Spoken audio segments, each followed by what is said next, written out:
The fire crackled low in the clearing, casting long, flickering fingers of light across the forest floor. The group of 5 sat huddled close together, their faces drawn tight with exhaustion and fear. The trees around them loomed like ancient sentinels, their shadows swaying gently in the breeze. But it wasn't the wind or the wilderness that set their nerves on edge. It was the dark, the creeping, suffocating darkness. "Stay in the light," Jason had said. "For God's sake, stay in the light." Danielle sat closest to the fire, her eyes darting toward the blackness that surrounded them like an ocean only held at bay by the flickering embers. Her fingers trembled as she fed more sticks into the flames. Beside her, Chris clutched the flashlight, his knuckles white. It was their only backup if the fire died. "What if it goes out?" Melanie whispered, her voice a quiver of dread. She hugged her knees to her chest, her wide eyes reflecting the flame's glow. The fire danced in her pupils, but behind them, fear was growing like a parasite, spreading. "It won't," Jason replied, though his voice lacked conviction. He knelt beside the fire, adding kindling with a nervous precision. His fingers fumbled with the wood. Every minute felt like a countdown. A slow but certain march toward something none of them dared to speak of out loud. "They're not real," Kyle scoffed, though his voice cracked at the edges. "Shadow people don't exist. It's just stress, lack of sleep." "You saw what happened to Evan," Chris said, his voice hollow. "That thing, it—" Jason cut him off sharply. "No, don't talk about it. Not here. Not now." But the memory was there, burning brighter than the fire. Evan, standing too close to the edge of the light, that inky darkness pooling behind him like a living thing.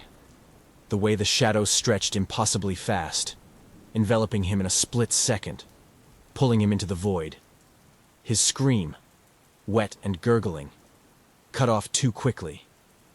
Danielle wiped a tear from her cheek, her gaze fixed on the fire.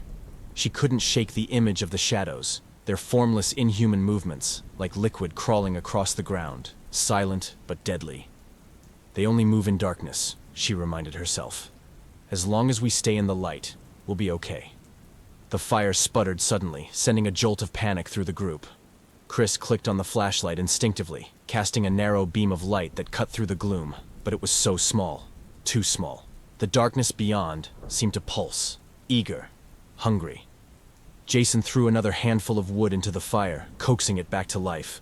The flames leapt up again, but the fire was dying quicker now. There wasn't enough wood to last the night. They all knew it. "We can't stay here forever," Kyle said, pacing near the fire's edge.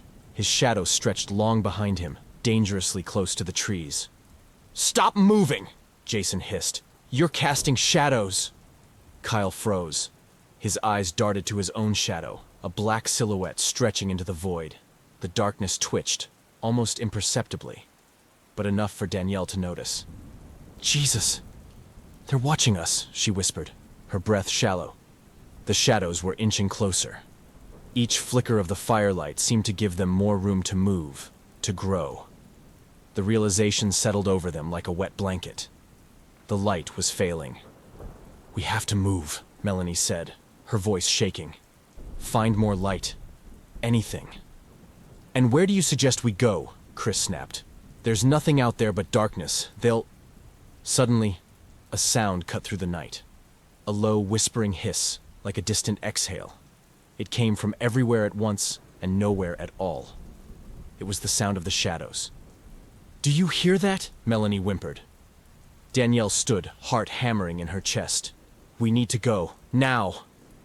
Jason shook his head, his face pale. "If we leave the fire, they'll get us."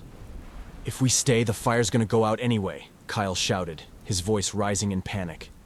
The hissing grew louder, closer. The shadows were moving now, gliding toward the edges of the firelight, waiting for their moment. They didn't rush. They didn't have to. Time was on their side. Chris waved the flashlight wildly, trying to keep the shadows at bay. But the beam was small, weak. The dark seemed to bend and twist just out of reach, mocking him. "Run!" Danielle screamed, grabbing Melanie's arm. They bolted, sprinting into the woods. The flashlight beam bounced wildly in Chris's hand as he followed, the others right on his heels. But the dark was everywhere now. the trees casting long, sinister shadows that slithered toward them with unnatural speed. Danielle's breath came in ragged gasps as she ran, dodging branches and roots. Her heart pounded in her ears. The hissing was louder now, so close.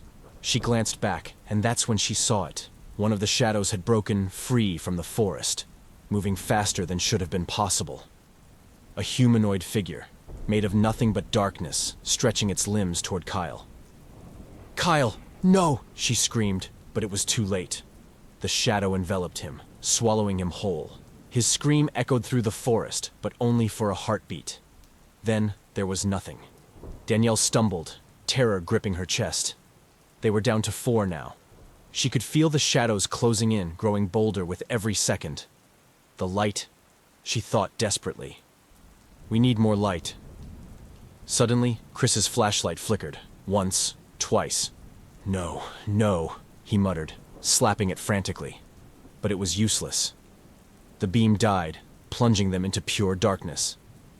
And then, all at once, the shadows pounced. Their inhuman forms surged forward from all sides, faster than Danielle could process. The cold, suffocating blackness wrapped around her legs, pulling her down. The pain shot through her body as she could feel her skin pulling away from her muscles, and her muscles pulling from the bone. She kicked and screamed, but the shadows were relentless, tugging her into the earth, into the void. The last thing she saw was the faint glow of the dying fire, far behind them, as it finally went out. And then, the darkness consumed everything.